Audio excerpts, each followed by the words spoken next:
Good morning and welcome to the Lakers Lowdown. I'm Anthony Irwin. Today on the show, well, the Lakers have apparently changed their minds on the banner or had their minds changed. Gabe Vincent, we got an update on his health situation. That is good news, if it is to be believed. LeBron James are being honored for the play that they had throughout the in-season tournament. And then tonight, by the time you guys are listening to this, the Lakers have a pretty fun matchup against the Dallas Mavericks. So a lot to get to here today. Let's go ahead and get to it. I'm going to start with the actual pressing news here. This is a report by way of Shams Charania of The Athletic that apparently Gabe Vincent has a target date in mind. And it was considered a hopeful one. The semantics on this are always kind of interesting, but apparently, according to Shams Charania, again of The Athletic, Gabe Vincent is targeting December 18th, which I am recording this late on December 11th. So a week from yesterday, by the time you guys are listening to this, the Lakers might have a fully healthy roster. I'm going to be honest. This is pretty surprising. To this point, it's not even just about like my sourcing on this, because the people who I've kind of spoken to kind of reacted somewhat surprised to this too, but that's kind of neither here nor there. All of the public information to this point, or I guess none of the public information to this point would have indicated that Vincent was like anywhere near a return. We didn't get any kind of escalation, in his rehab, any updates on that. There had been no like latest reevaluation or whatever. Maybe he did just kind of miraculously heal, which again, like I've said all along, this injury is a very tricky one um, to A, recover from, or B, from our perspective, try to understand, because we don't have full information. And when I saw the report from Shams, I'm not here saying that he has bad information or would relay bad information. We've never seen him do that before. Kind of. But with Gabe though, with Gabe, um, all I am hoping for at this point is that he is legitimately healthy or on his way to being healthy, and will be able to, add something to this season. Now, what he would be able to add, especially given this team's kind of present identity, I think that's worth having a bit of a conversation about. The Lakers have clearly found something with this wing rotation, right? Max Christie has come on and played well. Obviously, you have Cam Reddish and what he has done so far this season. Um, you have Jared Vanderbilt now freshly back. Rui Hachimura also now freshly back. Torian Prince has also existed. And, between those five wings, the Lakers have been able to just suffocate teams defensively, and good teams, right? I ranted and raved on the last, in yesterday's lowdown about the way that the Lakers really took the air out of the ball for the best offense, not just in the league, but to this point in the season, the most efficient offense ever. And, it's not to say that Vincent is a bad defender. He is actually, of the three kind of primary ball handlers that the Lakers have, between him, Austin Reeves, and D'Angelo Russell, he is the best defender of those three guys. Problem is he's not like big enough to actually alter opposing offenses in the way that the wings that the Lakers have you know basically just fired upon all of these teams have. So, I legitimately am curious what this looks like. And, it's not just what it would look like if he takes some of, say, Max Christie's minutes, which would be probably my prediction here. Um, Christie is the lowest on the totem pole and, hasn't he's been good, I think, but he hasn't been so incredible on both sides of the ball that you're like, well, he can't not play. So my guess would be that Vincent steps in and takes some of Christie's minutes, which is, okay, I guess, kind of disappointing, whatever. Um, but like the thing that makes me a little nervous is that that I think Vincent will step in, and now all of a sudden you'll have a lot more minutes where it is Vincent and D'Lo or Vincent and Austin, and not only is it Christie who winds up, getting fewer minutes, but the Lakers' current identity kind of sort of suffers because we know that Ham likes to play as much on-ball creativity as he can.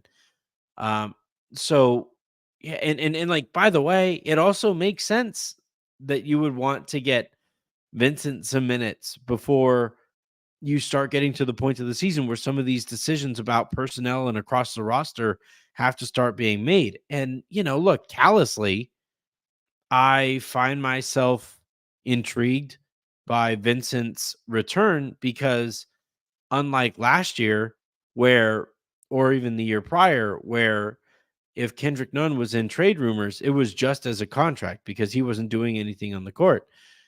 In this case, if Vincent is able to come back, uh, you know, you're able to trade a player and not just, aggregate salary to add up to whoever's deal that you're getting in return. So, look, there's a lot going on here, and first and foremost, I do legitimately hope that he is healthy and am happy to see a human being get healthy, especially a human being who relies on his body to make a living. I am happy to see that Gabe Vincent is reportedly heading towards a return, if that is indeed the case. When you take a step beyond that, though, you do start to ask some questions that, you know, it's kind of like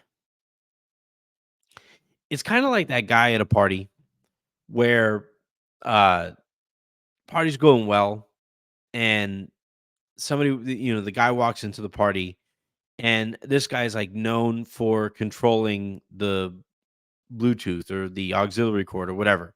Like he's usually the party DJ. But he walks in and the music has been good to that point. And this guy walks into the party and he immediately assumes DJ responsibilities and starts replaying songs that have already been played because they are part of his repertoire. And everybody's like, "Oh yeah, we're happy to." Sorry, dude, we already heard this song. And that's kind of how I feel about you know the idea of playing multiple guards here, having watched all of the wings play to this point. It's like I already heard that song and didn't like it that much.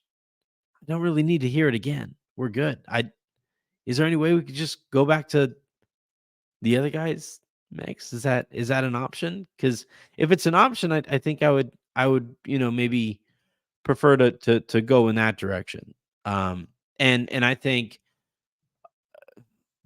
it's going to be really interesting to see what the team's response is to this too, because Vincent is a newcomer. He doesn't have like political capital within the locker room.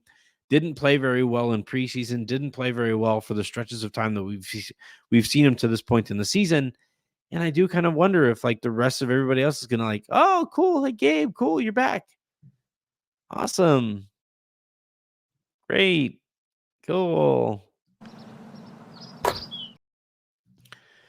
Uh the next story here is pretty dumb and also kind of predictable in that when the Lakers looked like they were on the verge of or they were heading towards potentially winning an in-season tournament championship, there was the report that came out there that apparently so this is from Arash Markazi of wherever he is now. I'm told The Lakers currently have no plans to change their stance on only hanging banners for NBA championships. They don't hang banners for Western Conference titles, Pacific Division titles, and for now, potential NBA in-season tournament titles, only NBA titles. To that, like when I saw that report, my immediate response was, my guess is, given the way, the full court press that the league put out there for this in-season tournament. And by the way, I read a really interesting article from Ethan Strauss on the subject of the in-season tournament that like kind of outlined a lot of my concerns, in that everybody is screaming about like how it was this like raging success, where the way that we are gauging that success is kind of intangible, and nobody is really willing to lend their voice to why statistically it was a success. I don't know. But anyway, but the league put on this full court press, is trying to sell this in-season tournament to a streamer. And in order to sell that in-season tournament to a streamer, you have to make it feel legitimate. And if it is going to feel legitimate, you have to have the winner willing to proudly showcase the fact that they won this thing in the first year of its existence. So that's why I thought, yeah, makes sense that sure the Lakers can have this policy, but the league would probably step in and say like, yeah, no, you're gonna have to like, be proud of the fact that you guys won this thing and break that policy. So here we are, uh, you know, half a week later. And it was funny to see every single newsbreaker somewhat close to the Lakers come out with some version of, well, that is yeah, that is a policy that they used to have, and now they are going to try to maintain that policy with banners that all look the same, but a banner for the in-season tournament is going to go up. So my guess is, and I haven't spoken to anybody about this yet, but my guess is that Adam Silver and the rest of the NBA offices said, no, you are going to fly a banner for this thing because we need it to feel legitimate. And part of it feeling legitimate is the team who wins it flaunting and showcasing the fact that they won it. I don't think the Lakers wanted to fly this thing. I think it's pretty clear that if the Lakers had their choice here, they wouldn't have. Maybe they do something different. Maybe they do something in the lobby of moneylaunderingarena.com, whatever it is, Staples Center, whatever it's going to be called for the foreseeable future. Uh, Maybe you put the trophy somewhere where it can be seen, in the hallways of I'm legitimately blanking. Oh, crypto.com. Maybe it's whatever the choices that they make. I do think that the Lakers see their policy of only hanging championship banners as like a kind of foundational aspect of their organization's identity. And I do think the NBA stepped in, told them, you're going to tweak that, but let's find a compromise. And the compromise that the league and the Lakers, I think, arrived at is the Lakers. This is from Jovan Buha. The Lakers will celebrate their in-season tournament championship and LeBron James and Anthony Davis making their NBA or the in-season all-tournament team ahead of their home game against the New York Knicks on Monday, December 18th. Also potentially when Gabe Vincent might come back. They will unveil a quote-unquote unique add a year in add a year in season tournament banner per the team. Again, Jovan continues, the banner will be a different shape and color than the Lakers championship banners. Should they win future in-season tournament banner championships, those years will be, oh, that's what he meant, will be added to the single banner LA is aiming to acknowledge the in-season tournament while preserving the distinction from a championship banner. So essentially, what he's saying is that the Lakers are going to hang a singular banner that is going to have a bunch of space underneath it, where in years that they win that championship, they'll just add some lettering and say that they won. In this case, the first year that they won it, right, was the 2023 in-season tournament. If they win it again next year, you would see 2024 up there next to it. Maybe skip a few years in 2028 or whatever it is, however often they win this tournament. But that is going to be what they do, very much like, a high school gymnasium that has to hang all of their, so like when I played in at Esperanza, right?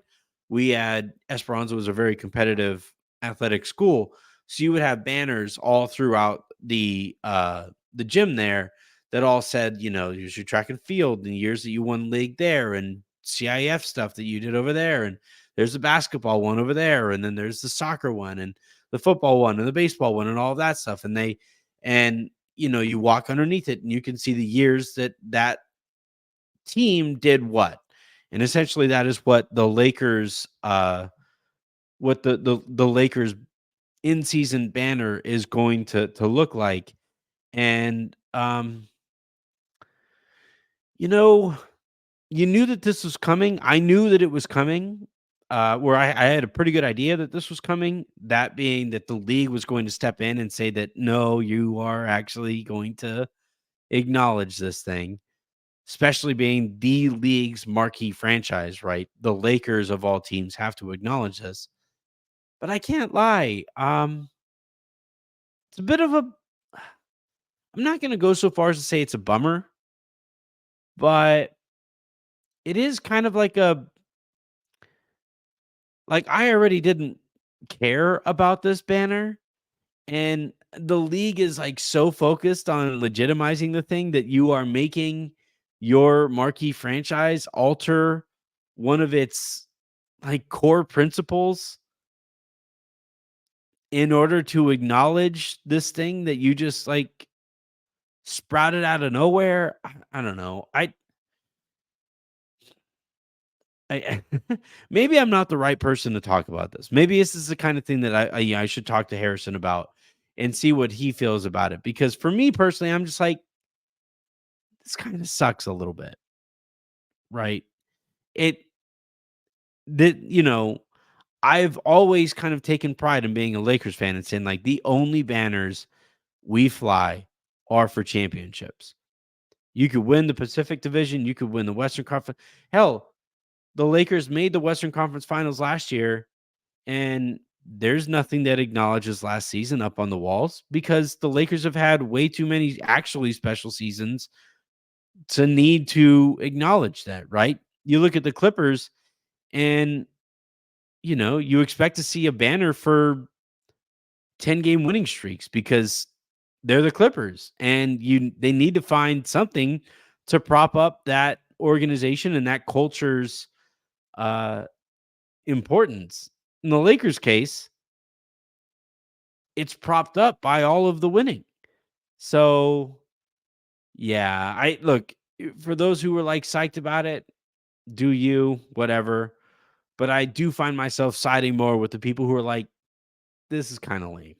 This is a little, especially because it so clearly was forced by the league where they're saying, hey, we need more ways than just all of the forced PR that we had throughout this in-season tournament.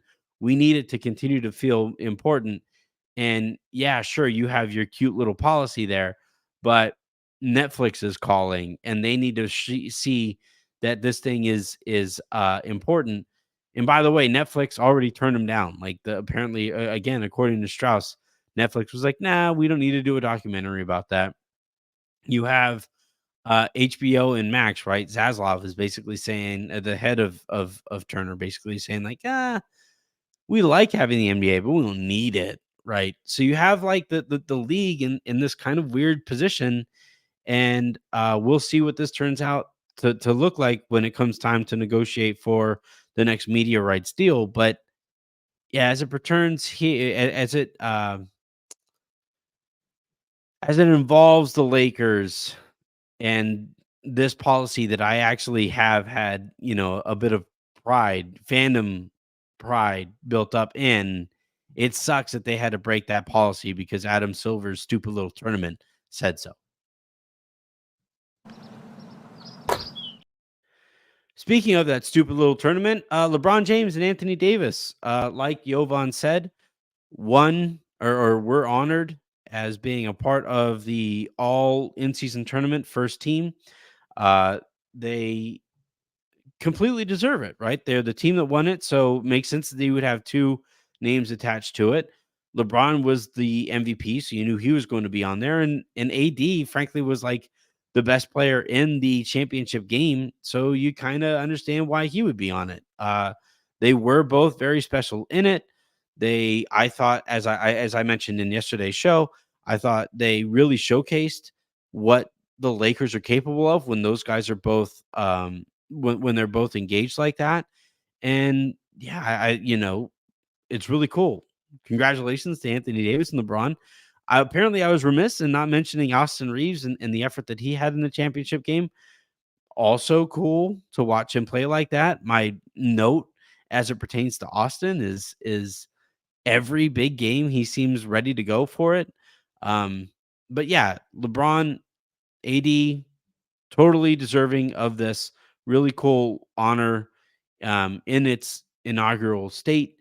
And the more the more ways that we could look back on this, era, the LeBron and AD era fondly, that I'm cool with. So long as it doesn't break policy with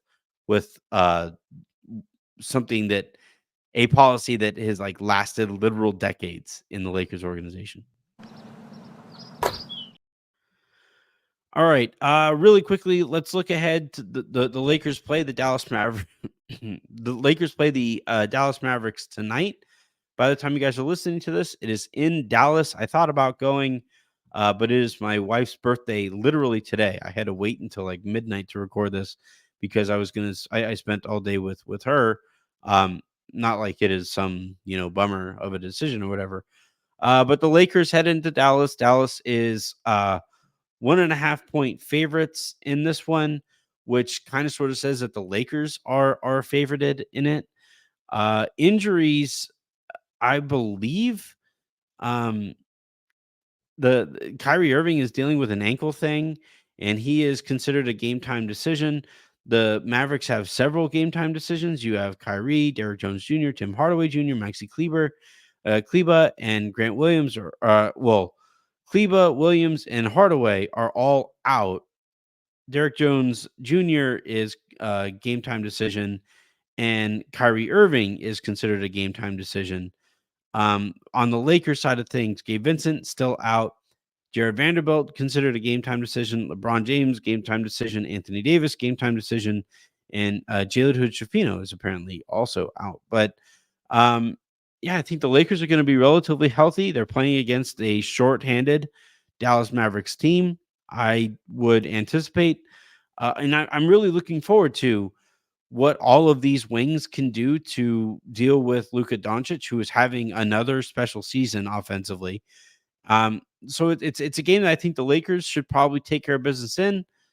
I'm really curious to see how they approach this thing now that the stakes are, fully back to a December game. But yeah, I think the Lakers match up well here.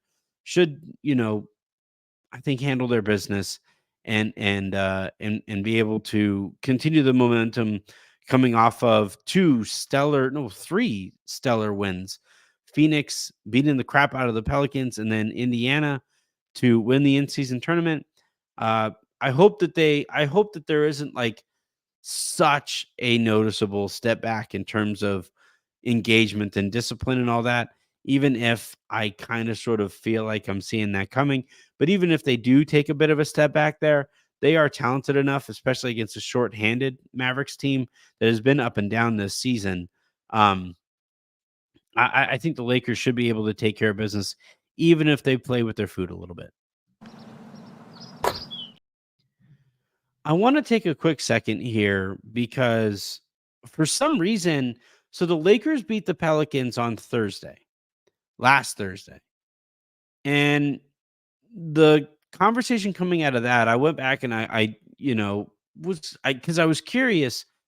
Stephen A. Smith like went on this crazy rant where he kept calling Zion Williamson fat. He said that, chefs know that he's going to eat the table and all these things. And, I'm somebody who has cracked a Zion joke here and there. Um, and I am somebody who has criticized Zion for his conditioning, for his weight. And I don't know. I found like Stephen A. Smith's rant kind of tasteless, And look, and this is where it's tough because you're talking about a human being potentially dealing with like, and look, I don't think we would ever get it actually reported, right? If he had a food addiction, if he had some kind of metabolic issue, if this was, something that like, gaining weight was beyond his control. I don't know if that would ever be fully reported on because there is such an economy around the guy, where he is already worth hundreds of millions of dollars, that like the information coming out of that situation is never going to be perfect. So like we're kind of left with guessing, right? And we're kind of left with hypothesizing. For me, I have watched Zion Williamson go from being, honestly, he's the best athlete I've ever seen come out of college. And it's a bit of a trick there, right? Because LeBron came out of high school. But to me, in terms of like just raw explosiveness and torque and good God, get out of his way, Zion Williamson was pretty unmatched. And he's gone from that to I'm gonna be somewhat careful here. His reputation around the league is in the dirt. He isn't considered particularly professional. He to this point hasn't rehabbed his injuries hard. And that's why you've seen, you know, otherwise fairly pedestrian injuries hold him out a little bit longer than with other athletes. There are other potential explanations, right? So if it's a hamstring thing with him because of how explosive he is, maybe that makes it that much harder to recover from. But also, there are enough whispers out there that he didn't, really focus and work hard or as hard as was maybe expected of him to come back and recover from that injury. Um, I can't not think of in that game between the Lakers and the Pelicans, there's a pick and roll. He gets the ball baseline with a runway in front of him, kind of shuffles his feet a little bit, gets ready to jump, and winds up committing an up and down infraction because he wasn't physically capable of finishing over or through a couple defenders in the way that he had at every other stage of his basketball career, high school, college, and even early rookie stage.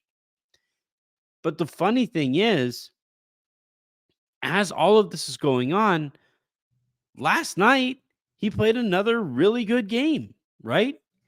He played in like right after Stephen A. Smith went on this big long rant about how fat Zion Williamson is. In 33 minutes, he drops 36 points. He goes 10 of 12 from the free throw line, 13 of 17 from the field. Only grabs 5 boards, which is still kind of weird how bad he is on the glass. A couple assists, a steal, a block, was a plus 26, which led everybody. And he did that against a Minnesota Timberwolves front line that has been elite this year defensively. And that's like that's a tough thing here, right? If I was to like try to explain the situation, I did. So today, Jen took today off, so I took her out for lunch, and we were driving to the little burger shop that we were gonna go eat lunch at, and I was like, "Hey, I want your I want your opinion on this because I'm looking at this like whole situation just from the perspective of analyzing an athlete, a human, but also like a professional athlete. But I want more of an outsider's perspective on this." And so I asked her, I was like, "So there's this guy, Zion Williamson." She goes, "Of course I know who Zion Williamson is. Sorry, sorry." So Zion comes into the league. He's like an overwhelming physical presence. He just jumps out of gyms, literally blows out of shoes because he was too explosive for the shoes that he was wearing that day at Duke. And she goes, "Oh shit, I remember that." So yeah, that guy. That guy, Jen happened to watch the Pelicans game with me that last Thursday, or at least a couple chunks of it. And I was like, "That's Zion." She's like, "That's Zion? That like that's not at all the guy that I remember." And I said, "Yeah, he's had some issues with conditioning. He's had some soft tissue injuries. He has missed quite a bit of time. And oh, by the way, while all of this is going on, he is also flirted openly with the New York Knicks. There have been trade rumors as recently as like the last 8 to 10 months or so. He there it's been kind of a disaster since he has gotten to New Orleans, and it has been so counterproductive that, like, I do think that the healthier that he gets, the more I think we're gonna start to see some of those, trade rumors pop back up. Again, neither here nor there, though. That is me talking about this in the way that I talk about all of sports, right? I look at it from the sports angle. But I asked her, I was like, "How am I supposed to talk about somebody's weight in this arena? What do I do here?" And she said, "Well, are you making fat jokes?" Occasionally, he went from, you know, altering gravity to having gravitational pull kind of thing. And she said, "Well, don't do that." I'm like, "Okay, I won't do that other than the last time." And she goes, "When you're talking about him, are you saying like, why is his weight an issue?" And I told her, "Well, it's because this is literally affecting his ability to do his job. And he is one of the higher paid players of his kind of generation. And there is just like no other way that he can be held accountable." And, because like I went on a bit of a Twitter rant today or yesterday asking like how to handle this kind of a thing. And somebody made an interesting point where they said, and again, I don't think fat shaming is good, but they said like to a certain extent, a big part of what plagues us now is that like celebrities and uber rich people are allowed to exist without shame. And again, I'm not making the case for fat shaming, right? If it's beyond your control, bullying is wrong, period. Right. Um, and I, of all people, look at me. You like if you're watching on YouTube, right? You can see the chin wobbling down there. Uh, I, of all people, am not somebody who should like go out and fat shame anybody. But it's kind of apples to oranges here because my weight as I have gained it hasn't made me worse at my job. Like it hasn't, and it doesn't impact it. Whereas with Zion, his disinterest in conditioning has legitimately made him a less impactful player as he has gotten raises and now is kind of sort of holding the Pelicans hostage because there's no real way of holding this guy accountable. And that's where the shame thing comes in, right? Where no, I'm not asking for the ability to fat shame this guy, but I do think we should be able to point out the fact that this guy has let himself go to the point where I'm not positive we're going to see him as explosive as he was in college, as he was as a rookie ever again, in large part because this guy has just like never particularly cared about being a New Orleans Pelican. He said before the season he's had trouble buying into what they're trying to build there. Would you have had those same problems if you were a New York Knick? No, right? And so, like, if he goes to New York eventually, and I think eventually that is how this probably all plays out. If he does wind up in New York and then gets in shape again, like, how do Pelicans fans get to react to that? Do they get to boo him? They should, right? They should be able to say, like, "Oh, F this dude. Where was any of that work ethic while you were in New Orleans?" It's not like the city of New Orleans did anything to offend you to the point where you felt like they didn't deserve your work ethic. They just weren't New York. And again, that's the shame thing, right? He can, and if he does wind up in New York and then gets in shape, that is a shameless existence, right? That's a shameless way to go about your professional business. And again, I'm not saying we should fat shame him, but we should point out that shamelessness. We should be able, I should, or anybody who is analyzing basketball should be able to point out that, like, hey, man, in that Lakers game, he was freaking sucking wind after going on, a nice little spurt in the first quarter. And it was predictable, right? I watched him. He played really hard. And I was like, oh, man, we'll see how long this lasts. And then he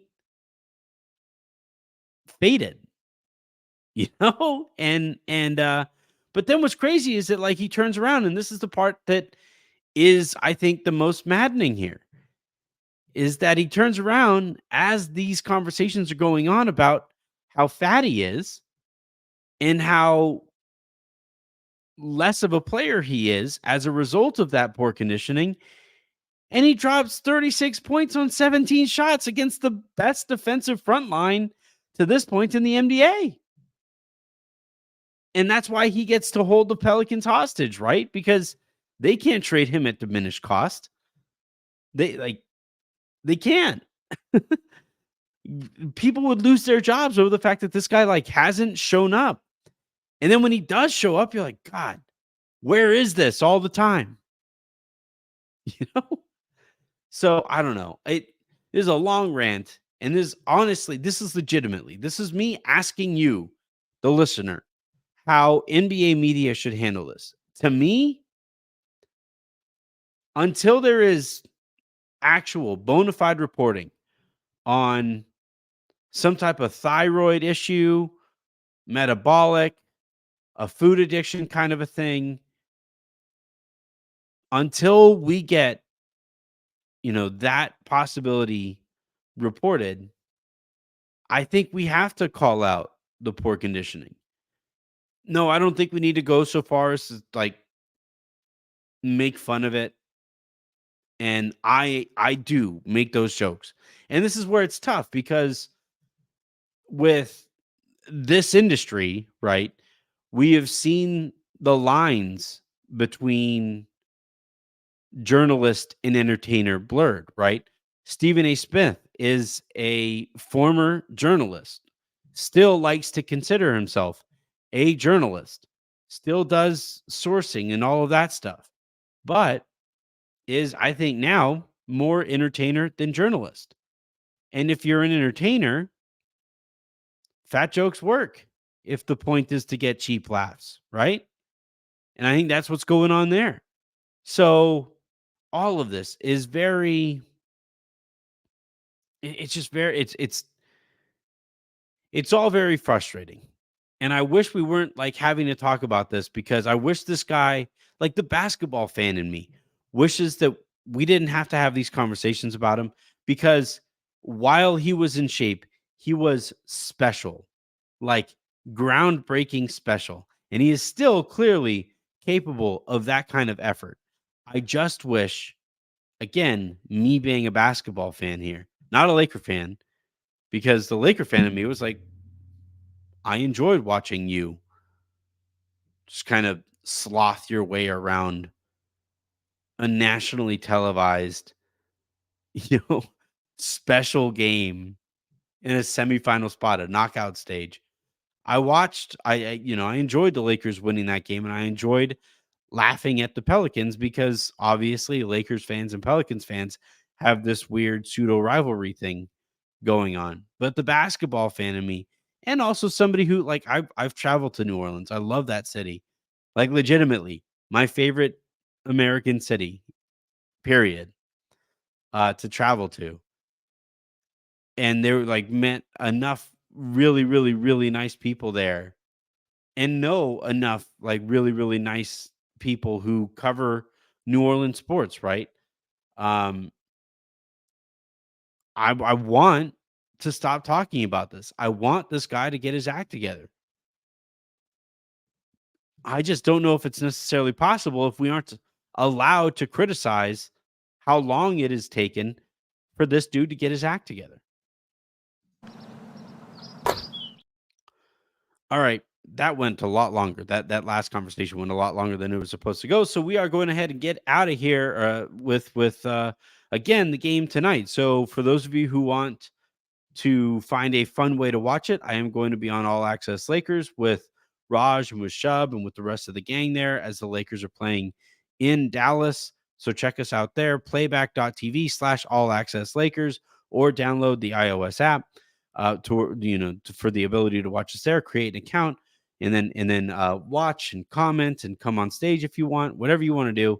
And then right after the game, we will be doing, or I at least will be doing, a post-game show to recap what we just watched. So until then, and until the next time you guys I talk to you guys, or the next time you guys hear from me, I'm Anthony Irwin saying have a great rest of your day, make somebody else's, and I will talk to you tomorrow.